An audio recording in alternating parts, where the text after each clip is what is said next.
Так.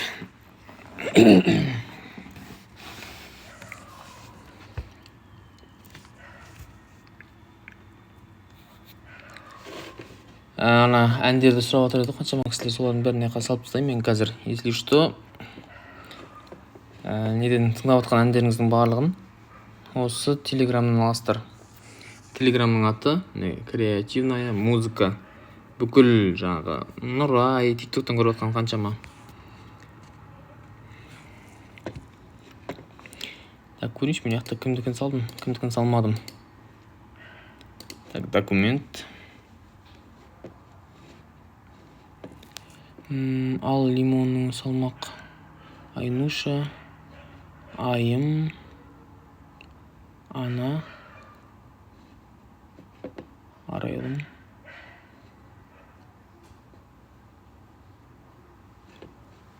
Все, оны салып қойдым, короче.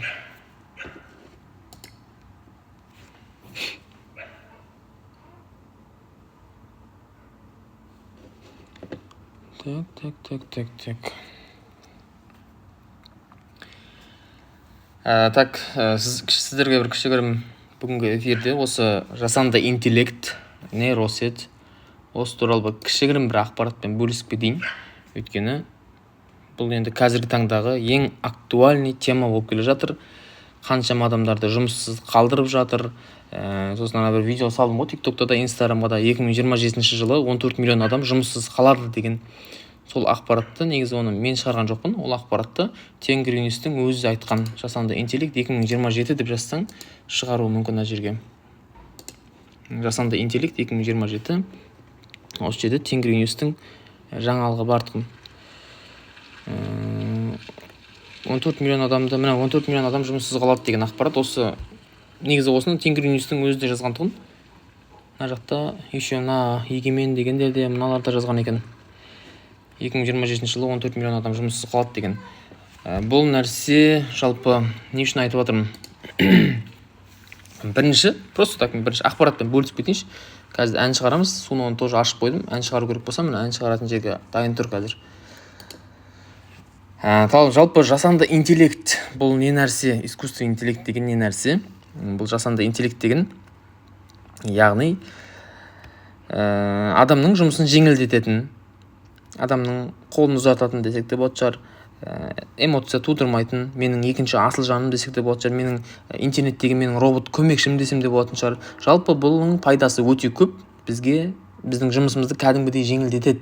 Негізі жасанды интеллект шықты, бітті, ойбай деп жұрттар кәдімгідей қорқып жатқан қаншама кісілер бар, бірақ бұның бізге пайдасы негізі өте көп.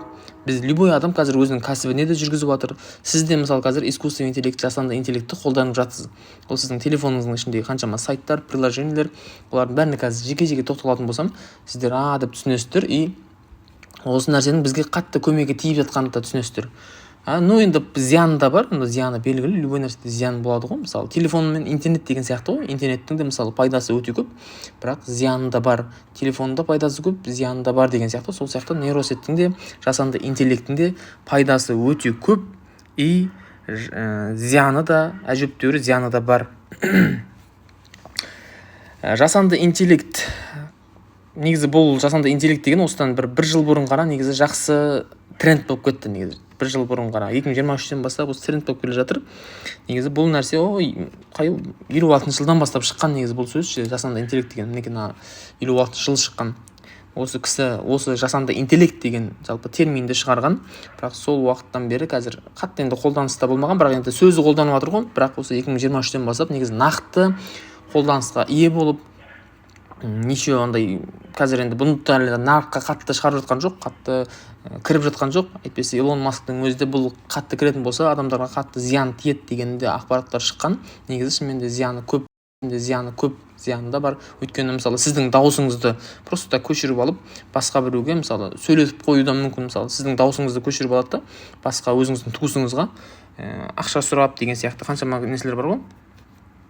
Сондай нәрселерді жасау мүмкін да. Оны если что жұрттар жаман алаяқтық жұмыспен айналысатын болса, сіздің түріңізді сөйлетіп қойып туыстарыңызға жазуы мүмкін деген сияқты ондай неше түрлі зияндар енді адамдардың. Ол үшін бізге искусственный интеллектті дұрыс түсіну керек. Просто бұл не нәрсе, шынымен де зиян ба пайда ма деген сияқты. YouTube так не дейді?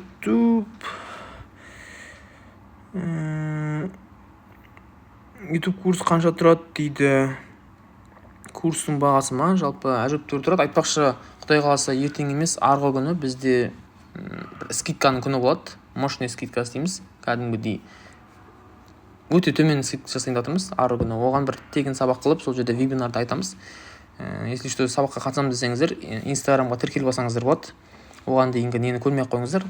Примерно ертең емес арғы күні болады. Кешкі сағат 8:30-да. Сол кезде айтып түсіндіремін. Мощный. Сол күні скидканың күні.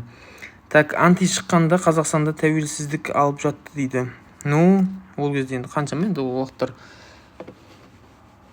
Ана не отыр ғой? 2027 жылы 14 миллион адам жұмыссыз қалады деген жаңалық шығып кетті ғой. Мына 14 миллион адам жұмыссыз қалады.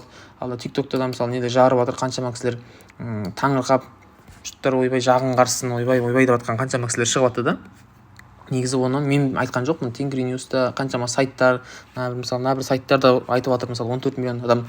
Бұл нәрсе тек Қазақстанның ішінде ғана емес, енді бұл әлем бойынша 14 миллион адам жұмыссыз қалуы мүмкін деген сияқты хабарлаған. Неге 14 миллион адам жұмыссыз қалуы мүмкін? Неге? Өйткені оны адам қажет етпейді кейбір салаларды. Оның орнын жасанды интеллект басады, ол белгілі. Мысалы, бірден жаман жағын ойлаудың қажеті жоқ. Дұрыс жағы көп қой оның. Мысалы, кірді мысалы қолмен жуған жақсы ма, или машинаға сала салған жақсы ма? Уже жұмысыңды жеңілдетіп отыр. Ол да бір робот қой, былай қарасаң, дұрыс па? Стиральный машина деген ше, ол да робот. Ол да мысалы адамның жұмысын жеңілдетіп отыр. Сол сияқты жеңілдететін жұмыстар негізі көп өте. Қазір мен аяқта приложение сайттар туралы айтатын болсам, кәдімгідей таңқаласыздар. Менің өзім примерно аяқта презентацияларым бар қаншама, мысалы қаншама 60 шақты бір нәрсе беті бар, толып тұр. 60 қанша бет, значит 63 беттік презентациям бар. Бұған кіретін болсақ, ол үлкен ақпарат бұл жерде. Оған кіретін болсаңыз кәдімгідей бас жарылатындай ақпараттар. И неге 14 миллион адам? Өйткені шынымен де қазір қаншама адамдар уже жұмыс қажет етпейді. Мысалы дизайнерлер, мысалы негізі дизайнерлердің мықты мамандары, енді ол өзінің роботтар істемейтін, енді адамдар өзі істейтіндер бар ғой енді. Ал енді көп нәрселерге мысалы дизайн қатты қажет емес. Мысалы маған өзіме қатты қажет емес. Өйткені мен обложка, логотип, басқа істейтін болсам, искусственный интеллектті қолдана салам, болды.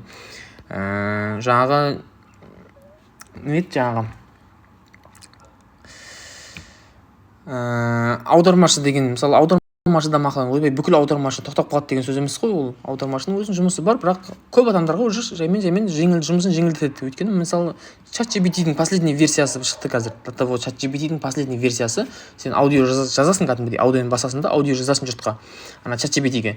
Сәлем, қалайсың, ChatGPT, мені тыңдап тұрсың ба? Тыңдап тұрған болсаң, менің қасымда қазір Қытай тұр. Ол қазақша түсінбейді, мен қытайша түсінбеймін.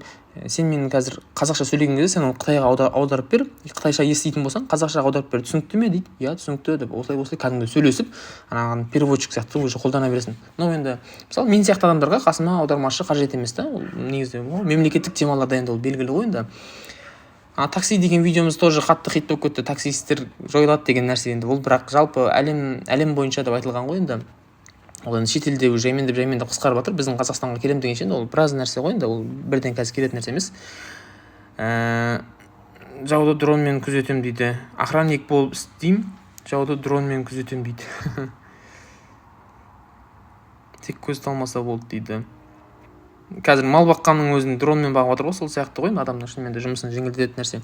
Бірақ енді ол нәрселер жойылды деген нәрсе, мысалы мақұл енді жаңағы бухгалтер, кассир деген мысалы уже кассир емес, қазір Магнумға барсаң, QR-мен өзің төлеп кете бересің. Магнумға барасың, чекті бүйтіп, немен пик деп өтсесің да, QR-мен төлеп кете бересің. Почти соған полный нәрсе өтеді ғой, белгілі ол алдағы уақытта.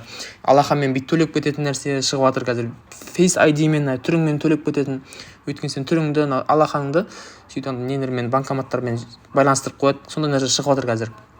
Қазақстанға да келген алақанмен төлейді деген бір кейбір нелер шығып жатыр. Қазір кафелерде сөйтіп төлеп жатыр.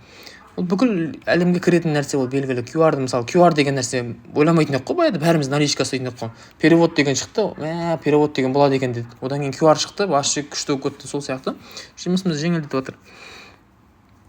Жалпы солай адамдардың қаншама мамандықтар жойылғанмен орнына басқа жақсы мамандықтар, күшті заманауи мамандықтар шығады. Искусственный интеллектке қатысты болсын, жалпы осы программисттің темасына қатысты болсын.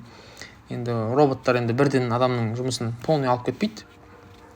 Именно осы интернетке байланған жолдарын жақсы алып кетеді. Так, Балжан деген өлең шығарып беріңізші, өтініш дейді. Так, енді ән шығаратын болсақ, ән де шығарамыз қазір. Еркеназ как раз негізі өзім де жаңа ән шығарсам ба деп кіремін деген ғой, осы бірінші искусственный интеллект дегенді не нәрсе екенін бір түсіндіріп кете салайыншы деген ғой. Так, мына жерде менің колонкамның заряды жоқ, өшіп қалыпты. Мына колонкада, ана үйдегі дәу колонканың да заряды өшіп қалыпты деген. Екен, мен тыңдап көрейін деймін, күшті болып. Мынаның дауысы, өзінің дауысы бірақ қатты күшті емес. Естіледі ма дауысы? Естіледі.